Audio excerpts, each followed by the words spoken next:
Short stories are reflexive and reflective texts. Because they're not trying to tell a long story, because they are trying to give us moments into consciousness, moments of experience, they're very much about reflection itself. And I think also, if we keep with the comparison between the novel and the short story, in a novel you can skip sentences, paragraphs, even chapters, and you don't lose the plot, you don't lose the character. You're spending so much time in the pages of a novel with the character, with the story, that you can afford to skip certain parts of it. And I think oftentimes, when people are being honest about how they read novels, they'll tell you that they just skip whole pages because they want to stick with the plot. They want to get to the event. They want to get through the crisis, or whatever the trouble is. And in a short story, you cannot afford to skip any words at all because you could really miss the whole point if you did that.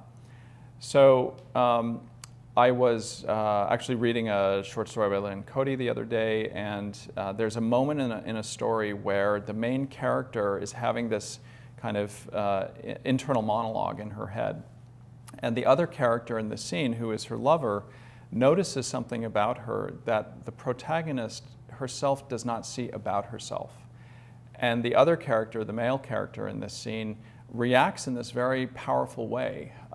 He has a moment in relation to the character that, again, the character has no idea that she's actually exhibiting what she's experiencing in the scene that Cody depicts.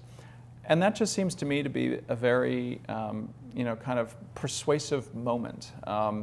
And it's persuasive because what it shows are that two characters in the same scene can have a very different experience of the same events.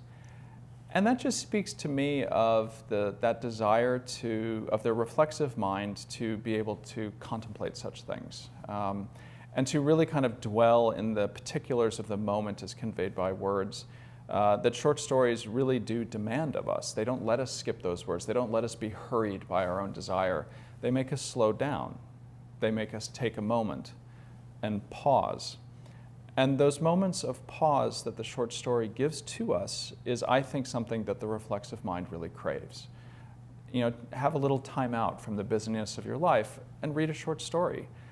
And that's a way for that mind that desires moments of peace, of stillness, of tranquility, to experience them through the pages of a short story in a way that I think is very satisfying.